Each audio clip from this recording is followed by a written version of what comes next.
A lot has been made about Donald Trump calling the American press or portions of the American press the enemy of the people. It makes people uncomfortable.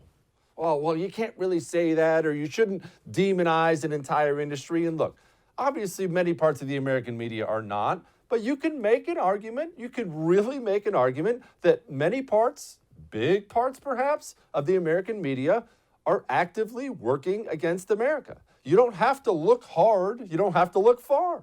You see these headlines all the time. It looks as if they're promoting a race war. It looks as if they want this. It looks as if they want that. It always seems like it's agenda-driven nonsense. So when I saw this headline that you're looking at right there from the Washington Post, calling Baghdadi an austere religious scholar, that is real, ladies and gentlemen. That's not made up. I swear on my life. That's not an article from The Onion. I was flabbergasted. And it takes a lot to get me flabbergasted. I'm as jaded and cynical as any person on the face of the planet. Now, obviously, they caught so much backlash from that. They changed the headline, and then they changed it again. And you know what's worse? I won't even read it for you. The actual obituary itself underneath the headline is as bad as the headline.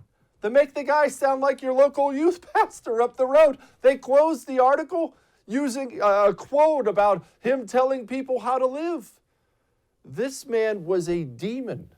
This man sold untold amounts of women into sex slavery. He's a rapist several times over, a torturer, a murderer. This man is an absolute monster. But somebody, a real person, not a computer, a real human being, sat down at their desk and said, oh, how should we describe him? How about austere religious scholar? What?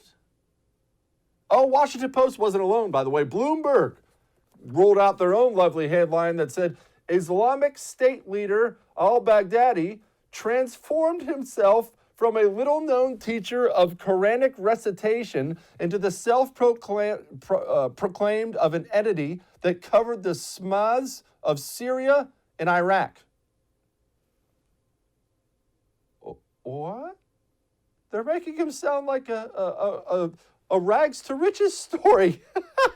Well, look, from his humble beginnings, he rose up and ended up doing really, really well for himself. Isn't that impressive? I mean, well, sure. He had to kill and rape a few people on the way. Yeah, some bombs went off. But talk about a man who pulled himself up by his bootstraps and made something of himself.